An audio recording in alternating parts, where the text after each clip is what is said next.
Toi sans qui le monde, trajet d'une chambre à coucher. Un trajet qui a prévu de se faire en 2024 entre Marseille et le port du Havre, où je pousse mon lit entre ces deux extrémités, comme un besoin d'habiter plus largement le monde que les limites de son appartement, de sa ville ou même de son pays d'origine.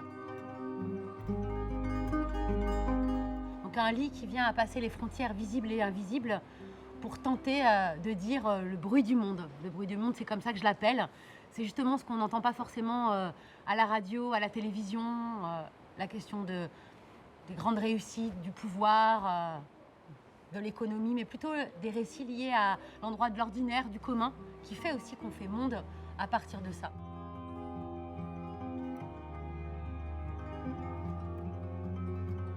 Et donc je pousse ce lit-là en quête, en recherche de ces récits manquants et de mes propres récits sans doute aussi manquants.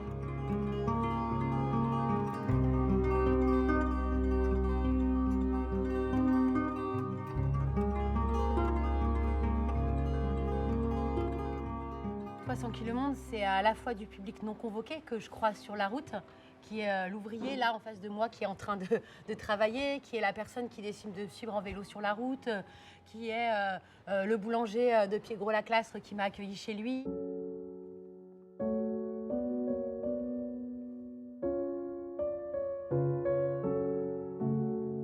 C'est sûr que dans cette intention de cette chambre à coucher, de ce lit qui est poussé dans l'espace public, ça vient à la fois proposer un pas de côté, un décalage.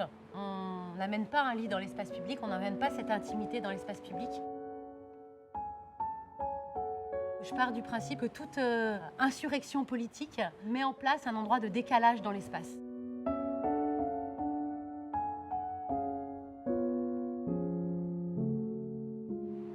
Cette notion du trajet, du chemin, du mouvement, elle est toujours beaucoup venue m'agiter dans mon parcours de vie, quoi. Donc la notion de chemin, elle est multiple déjà, je pense, dans une vie. Mais il y a quand même en fait des conditions sociales. Il y a de la classe sociale d'où tu viens, liée là où tu as grandi, tes possibilités financières, etc., qui conditionnent des choses. Il ne faut pas non plus nier ça. Après, j'ai envie de porter que il y a toujours des espaces de failles, de brèches dans lesquelles on peut aller, dans lesquelles on peut creuser.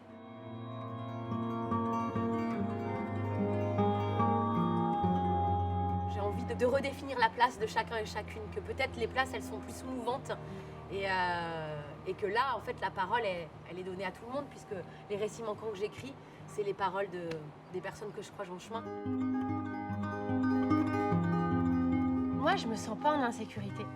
En fait, je sais que beaucoup de personnes me renvoient ça. Moi, je me sens pas en insécurité.